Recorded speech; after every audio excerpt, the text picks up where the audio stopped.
Of the village. तो जो chief होते थे, जो मेन होते थे विलेज सेटलमेंट के, उस विलेज के, तो क्या करते थे, अपने विलेज को प्रोटेक्ट करने का काम करते थे। This is how the village administrative system came into being. तो यहाँ पे हमें समझ में आ रहा है कि अगर किसी हेड को चुना जाता है, कोई रूल एंड रेगुलेशन फॉर्म कर रहा है, तो एक एडमिनिस्ट्रेटिव सिस्टम यहाँ पे फॉर्म होना स्टार्ट हो चुका था। Evidence of protective walls and moats around the village settlement of the new stone age has been found in execution. तो यहाँ पे हमें क्या मिले हैं, एविडेंस मिले हैं न्यू स्टोन एज के, कि उनके विलेज के अराउंड क्या प्रोटेक्टिव वॉल्स बनाते थे वो लोग, किसके कारण, कि उनका जो विलेज है उसका प्रोटेक्शन हो सके।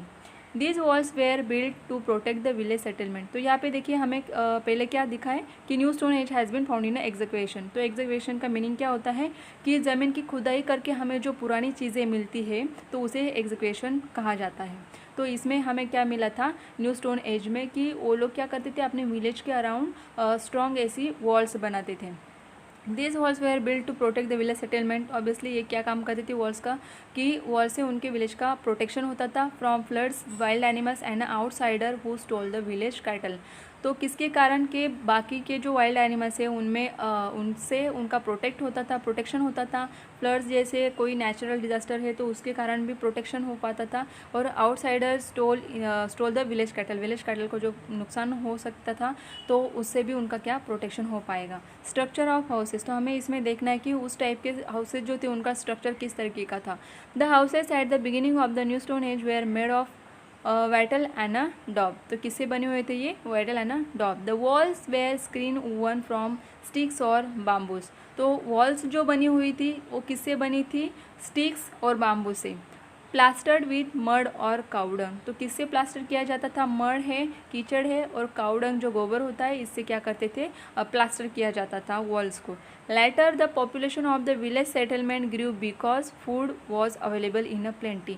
तो बाकी बाद में विलेज सेटलमेंट की जो पॉपुलेशन थी, जो संख्या थी, वो काफ़ी हद तक बढ़ने लगी थी, क्योंकि वहाँ पे उनको प्लेंटी ऑफ फूड, मतलब काफ़ी सारी अमाउंट में, क्वांटिटी में उनको फूड मिल रहा था।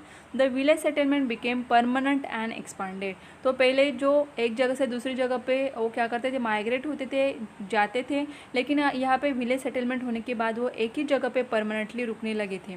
Still later people began to build quadrangular houses of sun dried bricks.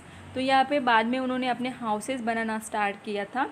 तो किस तरीके के हाउसेस है, देखो क्वाड्रेंगुलर हाउसेस रिकंस्ट्रक्शन दिया है यहाँ पे, किस तरीके से लकड़ी से यूज़ करके, स्टिक्स यूज़ करके उन्होंने अपना घर बनाया है। और new stone village settlement and Mehrgarh Balochistan. तो यहाँ पे बलूचिस्तान में मेहरगढ़ है, वहाँ पे जो एग्जीक्यूशन हुआ तो वहाँ पे इस टाइप के उनके हाउसेस का स्ट्रक्चर हमें मिला है।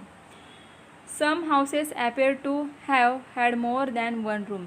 तो यहाँ पे कुछ हाउसेस या ऐसे मिले हमें स्ट्रक्चर कि जिनमें एक ही रूम है, और काफ़ी ऐसे मिले जिनमें मोर देन वन रूम भी होते थे, मतलब एक से ज़्यादा भी रूम होते थे। The houses were built very close to each other. ये हाउसेस जो उन्होंने बनाए थे ये काफ़ी क्लोज थे एक दूसरे से।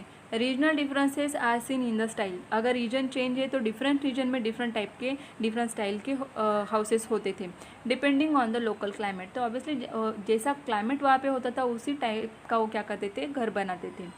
देन नेक्स्ट हम देखेंगे village settlement, kinship and a family. तो इनमें विलेज सेटलमेंट में फैमिलीज कैसी थी ये हमें देखना है। It appears from the plants of the houses and the village settlement that people staying there. यहाँ पे हमें क्या दिख रहा है, जो हाउसेस उन्होंने बनाए थे ये किससे, जो रॉ मटेरियल किससे मिलता था, उनको प्लांट से मिलता था। And the village settlement that people staying there belong to a single clan. तो ये क्या होते थे, यहाँ पे फैमिलीज उन्होंने फॉर्म करना स्टार्ट किया था। It means that they were all related to one another. तो ये क्या करते थे, एक दूसरे के साथ उनका सबका क्या होता, रिलेशन था अच्छा। दस the entire village settlement was an extended family. तो एक जैसे कि हम देखते हैं आज की एक फैमिली तो उनके ही फैमिली मेम्बर वहाँ पे रहते थे, तो उस टाइम ऐसा नहीं था। विलेज सेटलमेंट में एक घर की जो फैमिली होती थी उनका रिलेशन बाकी सब लोगों के साथ ही ऐसा ही रहता था। People living in one house were close relation but they were also members of the extended village family. तो एक ही फैमिली जो होती थी, एक घर में जो मेंबर्स होते थे उनका जो क्लोज रिलेशन होता था एक फैमिली के साथ, वही उनके बाकी फैमिली के साथ भी क्लोज रिलेशन होता था। A dead person was buried either in the house और इन द कोर्टयार्ड। तो ये लोग क्या करते थे, अगर कोई घर का जो पर्सन होता था डेड हो जाता था तो उसको ब्यूरिड मतलब दफनाया कहाँ पे जाता था, हाउस में या फिर हाउस के बाहर। Perhaps the idea was that the person bond with the family should not gate cut off. तो इसके कारण क्या होता था कि उस पर्सन के साथ उनकी जो बॉन्डिंग होती थी वो कहीं कट नहीं हो पाती थी आफ्टर द डेथ ऑल्सो, मतलब डेथ के बाद भी उनकी जो बॉन्डिंग थी वो रह पाती थी।